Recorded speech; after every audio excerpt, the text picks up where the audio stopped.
Ladies and gents, welcome to another episode of Prep Your Standard NATO. Today I'm here with Julianne from the Old Courthouse Law Museum here in Perth. Thank you so much for letting me come down and visit you today. Well, thank you very much for being part of this. It's amazing. So how long have you been with the Courthouse Museum? I've just passed my first year anniversary. Oh, so lovely. yeah, so that was actually in the end of October. So I've been here a year. Oh, congratulations. Thank you. Now I'm here today because you guys have this new exhibition, Law to Water Peace. From Law to Water Peace. Yes, That's it's a bit of a. I know it is. It is a bit of a mouthful, but it kind of succinctly sums up the exhibition in quite a beautiful way. So when I first came on board just over a year ago, I discovered a photograph in our collection that was taken in 1913, and it featured a very handsome and eclectic bunch of lawyers taken in 1913.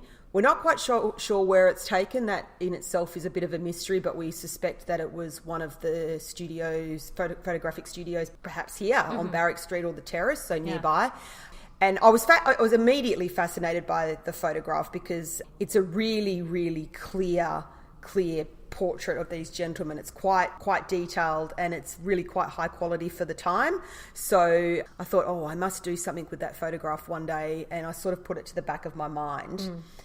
But having said that, I think it also at the time I obviously had registered that 2018 was the 100th anniversary of the end of World War I, and it would be pretty amazing to do something with that photograph. And then the Department of Veteran Affairs had their funding for armistice commemorations and programs for 2018. So I decided that was my opportunity to get some funding and hopefully develop an exhibition around that photograph. So that's what we did. And I don't know, I guess it started really, really broadly, like it was just an idea of trying to research the lives of those that were in the photo and find out really who they were. So I did have some names and first initials, but that was really, really hard because you have Smiths in the photo and you have Martins in the photo. Yeah, how many John James lived in Perth? Yeah, exactly. So it sort of became a bit of a mission and a bit of a treasure hunt, I guess, to dig out the identities of these guys and then to work out their stories. And the Department of Veteran Affairs obviously had their outcomes in mind and what they wanted their money to be used for, and it was to really tell the stories of the people in the photograph beyond war. So war was definitely part of it, their life before, during, but after, so their contributions that they made to society. So that formed the basis of it. So when you kind of break that down and you realise there's 30 plus men in the photo, you realise you've got a lot of work ahead of you to work out their lives. So I just started researching bit by bit, contacted law firms within Perth because a lot of these gentlemen went on to set up law firms. Some of them were practising lawyers before they went. Some of them were still young gentlemen who were articled clerks. So that photograph was taken before UWA Law School came into existence. UWA Law School didn't come into existence until the late 1920s. So it was kind of the normal path back then for gentlemen to become an articled clerk in a firm, and they would learn by 5 years of hard work how to become a lawyer. Some were educated in Adelaide and other universities that did have a law faculty, but that was sort of the general gist. So I spent a bit of time contacting law firms. Max Cott is one of the gentlemen in the photograph, and he was the founding partner of Cott Gunning, who also sponsored events that we had here based on the photograph that we had on the Heritage Perth Open weekend. And I don't know, it sort of just became this big labour of love of trying to research all of these people. And I had enormous help from family members, but also just strangers. Like you'd put a call out on Facebook and someone would say, I can help you with that. I've got some information on that person. And then that'd lead you to Trove. And then Trove would lead you to somewhere else, and you were constantly just going backwards and forwards. So traced all of their lives and managed then to put it together in the exhibition and tell the stories of all of them. So in the photograph, there's probably just over, I think there's about 31 or 32 gentlemen. A lot of them were too old and couldn't serve. They were already well into their 50s and 60s when that photograph was taken. There was quite a few that tried to enlist and were refused on medical grounds. which I found quite fascinating because some of the reasons, you know, that they were flat-footed or they had an insufficient chest measurement sound kind of ludicrous, but it was the way it was back then. And a couple of them really did try to re-enlist or enlist several times and couldn't. So they were constantly knocked back, which, as we know, when the war went on, it became a bit less picky on who you took. But these guys still didn't make the grade, so to speak. And I did speak to family members about that, like descendants, and, you know, their disappointment at not being able to go. And then probably out of the remaining, there was about 12 that served. 3 didn't come home. You're not supposed to really have favourites, but I think I kind of did. I think I did the more that you kind of researched particular stories. So, as I said before, I think they were such high achievers. They were all academically very gifted and attended elite schools here, Hale, Scotch, Perth Boys School. And a lot of them were duxers and heads of this and heads of that and, you know, state rowers and football players. And then, so that photo's taken in 1913 and 4 years later, 3 of them are dead. Yeah. So it's a really sobering kind of wake-up call. Killed at Pozières and Bullecourt, so most people know that they were bloody awful battles and an enormous cost of life. And the other gentleman was in the Air Force and he was killed in a flying accident. So yeah, it's quite devastating when you look at it in that context. I think when you see these 20-year-olds going off and they've got the world at their feet, and then that's what's kind of snaffled from them. We've been really, really lucky. We've got the wartime diary of Gerald McKenna, one of the gentlemen that was lucky enough to return, but like so many came back very, very damaged and led a relatively long life afterwards, but was always ill. Yeah. He had war wounds that kind of never healed. He had almost finished his law studies, but never quite got there. And then when he came back, he couldn't complete them. His diary is amazing. It's a fascinating read, which you can read it if you visit the exhibition, because we've had it digitised and put onto our touchscreen. And his family have been an amazing source of information. He was actually he was in Amiens just before the armistice when a great speech was given by one of the priests there at the time, and that's all documented. So that's quite remarkable. That features in a lot of books as well. So to know that somebody was there.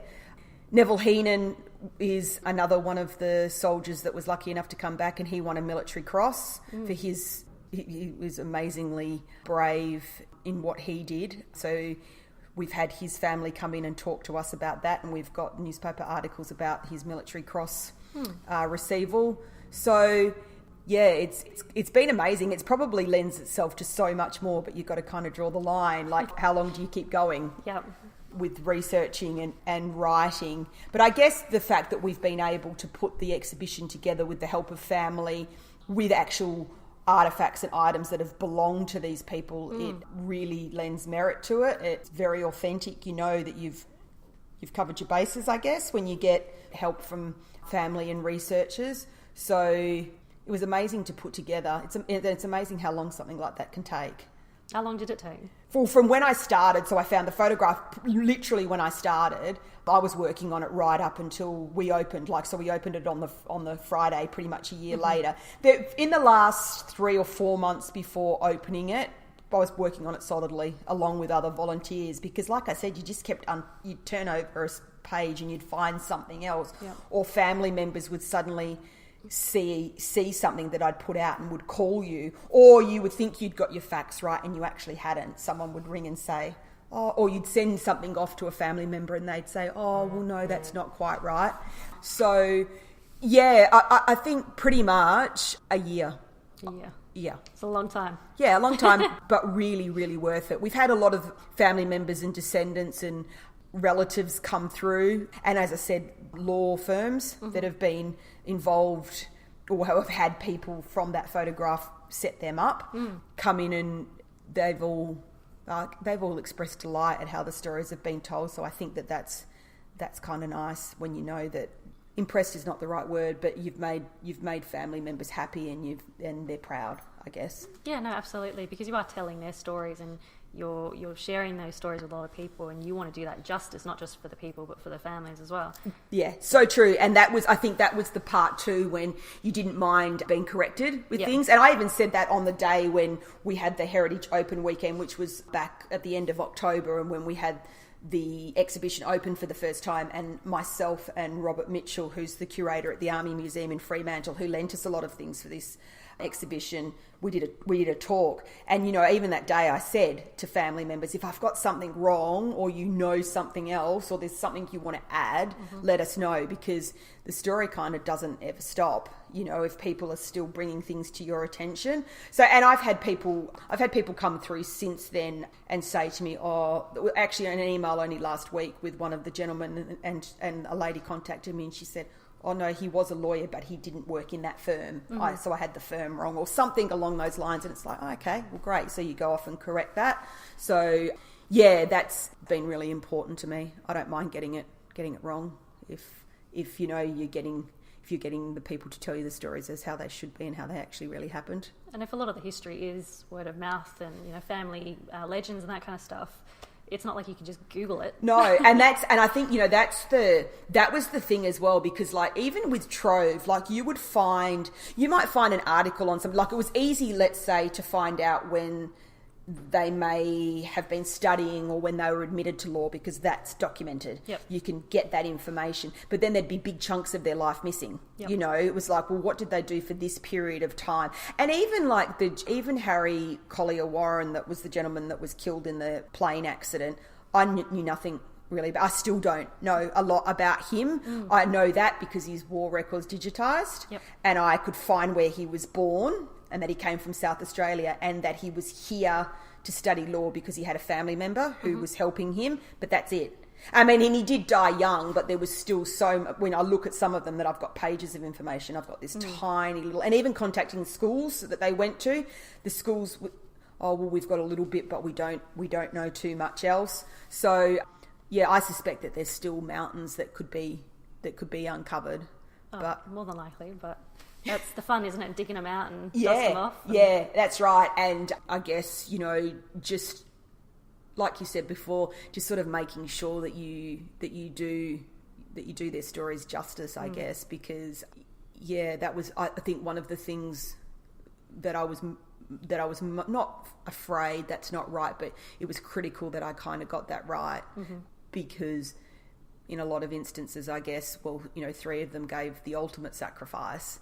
You don't want to be getting that wrong. So in the case of Lindsay Glowry, who was the one that was killed at Bull Court, his body was never recovered, and his family his dad spent the better part. There's letters documented into the early 1920s of his dad still trying to find out where his body was and still trying to recover his belongings. And then his dad, from what I can understand, must have passed away, and his mum took up the fight and then sort of spent the next 10 years. So that documentation goes through right until the late 1920s. Yeah, you just don't want to be getting that information wrong. You need to know that you're telling that story accurately, I guess. So I had a quick look at the exhibition, and it does look amazing. And you're right, adding those artifacts from the actual soldiers, it really brings another element, really cements it, that this did happen. These aren't just stories on a page. That's so true, so true. That's why we're so lucky to have the diary, like I mentioned, from Jared McKenna, plus other photographs from him. We've got a set of medals, plus the artefacts and items that we've borrowed from the Army Museum in Fremantle to try and tell it together. So we've got some light horse boots, and we had there's a Durack in the photo from the famous Durack family, so John Peter Durack, and he was in the light horse, so we've got a uniform and boots and things. So just trying to, I guess, to make those tangible links as well, and like a visual thing, so children, I guess, and even not even just children, some adults that don't know. We've been lent some amazing trench art that was engraved in the hell of the Somme. Someone managed to create these beautiful pieces of artwork on shell casings, and you think, how did you manage to do that with a penknife or whatever you've etched it with? So yeah, there's a lot of layering, I guess, in the stories, and we've got letters as well. Christopher Ewing was one of the lawyers in the photo who was at the Gallipoli landings, and we've got his letters home. He actually led an amazingly colourful life after the war. He decided to try and go and make his fortune gambling in Monte Carlo. As you do. As you do. And didn't go so well for him apparently, and he did come home quite broke. Yeah, they did. They all went on to really carve out the best that they could given what they'd been through. So there's, politicians in there, leading educators, public figures. So there's 2 McDonalds in the photo, and Ross McDonald was knighted and set up the National Trust. Crikey. Max Cott set up the Swan River Trust and was really heavily entrenched in all things conservation back before conservation was the thing, back in probably the 40s and the 50s. And a lot of them did go on to lead really long lives, like living into the 1970s in some instances, and practicing law in some instances well until their 80s. So there's a lot of interesting stories to tell, and there's plenty for people to read and sink their teeth into if they want to come in and visit and have a look. So when can people come visit this? Okay, so the Old Courthouse Law Museum is a little hidden gem, actually. So our museum's housed in the oldest building in the city of Perth. So it was built in 1836, 4th oldest building left standing in Western Australia. So it's pretty remarkable just for that. And we've obviously got other exhibitions and other things on display. But we're open from Tuesday to Friday from 10 to 4. Entry's free. And we're located in the Stirling Gardens near the Supreme Court. So you can enter really off Barrack Street, and we're tucked away in the corner. But you can see us. We're a nice, beautiful old cream courthouse.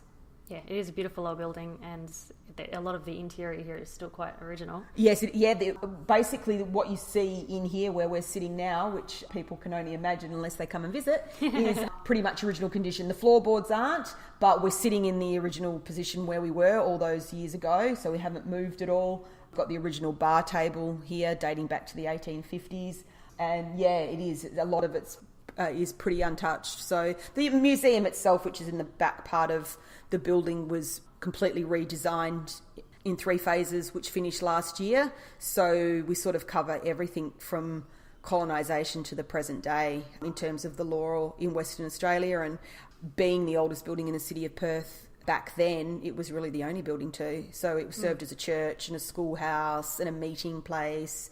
They had concerts and apparently piano recitals and dances and all things here. So it's got a really, really varied and diverse history. There you go. So it's not just law history, it's the history of Perth. So if you love history, which I know a lot of people listening to this do, yes, they're involved with it themselves, guys, come up, have a look at the exhibition, come see the Law Museum. As I said, I'm here Monday through Thursday, and Sula, our other curator's here on Friday. And we've got a lovely bunch of volunteers too that help in here, so there's always someone around to ask questions if anybody's got any. And yeah, we'd love to have you and welcome you to the museum. Great, thank you very much for speaking with me. Thank you very much for having me. This podcast was edited, published and produced by the RSLWA. Head to www.rslwa.org.au for other content. Make sure to subscribe to this podcast and follow us on Instagram, Twitter and Facebook.